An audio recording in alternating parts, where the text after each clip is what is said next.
Here's a 7-step unguardable Hezi progression that you can start using to gain an edge over your competition. I'm starting with 2 basketballs. Begin with a wide stance, then hop in Hezi, then do a 2-foot tap, followed by a delayed mirror Hezi. Now, mirror Hezi is a shot fake Hezi. And for this variation, I'm delaying the shot fake. And I want to delay it as long as possible here. So working on a long delay, long Hezi, and then get into the mirror. Being able to vary mirror Hezi timing is a powerful strategy, especially when you can assess the defender and change it up in the moment. I want to sell the shot fake and then quickly push my dribble out as if I were exploding. I want you to notice the timing and the sharpness of the execution. If you can raise your ability high enough, you can really be a nightmare for defenders, and that's a beautiful thing. Now I'm adding a V behind the back prior to the hop, then 2-foot tap, then delayed mirror Hezi, and then quickly transition to a between the legs dribble. Delay the mirror Hezi, boom, between the legs. I want my transitions between speeds to be sharp. I want my mirror Hezi delayed, and I want the ball to move fast during the V dribbles. And following that mirror Hezi, I don't want to gradually get into the between the legs dribble. I want it to be instant. If you create an advantage, you don't want to give the defender more time to catch back up, do you? That's why it's vital to be able to transition rapidly following mirror Hezzies. Very few do this well at any level. Now I'm going to do the same move, but with just 1 basketball. This is my 2-to-1 method in action. I've been using this method since I was a kid and with great results. You can use it too. When I'm working on these Hezzies, I want to be explosive, that's key. And I want to push my speed of execution. Work on long Hezzies that are done legally. It takes more skill to mirror Hezi without carrying the ball.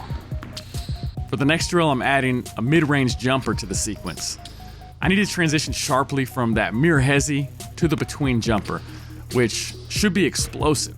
The key for me here is to sell the drive and then immediately transition to a scoring jumper. Not a cupcake jumper, but a scoring jumper. There's a big difference. I don't want to take a long time from here to there. Players often go here, bring it over here, and then go up for the shot. That's too slow, especially if you want to be as hard to guard as possible. I've got to push my speed. Oh my gosh. If you want to progress, you've got to push yourself outside your comfort zone. This is what I've been doing for over 30 years, and this has enabled me to keep progressing my game. And you can do the same. SuperHandles, the gold standard for crafting an elite game that is unforgettable.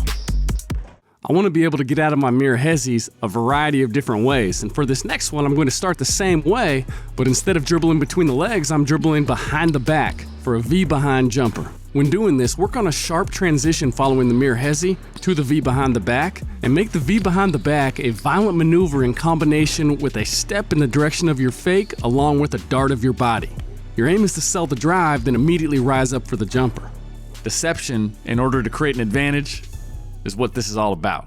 Personally, I want to have a multiplicity of options when I'm in the moment so that I can counter and exploit defenders. So for this next one, I begin in the same manner, but I perform a different move option following the mirror Hezi. And the move is the pound dart jumper.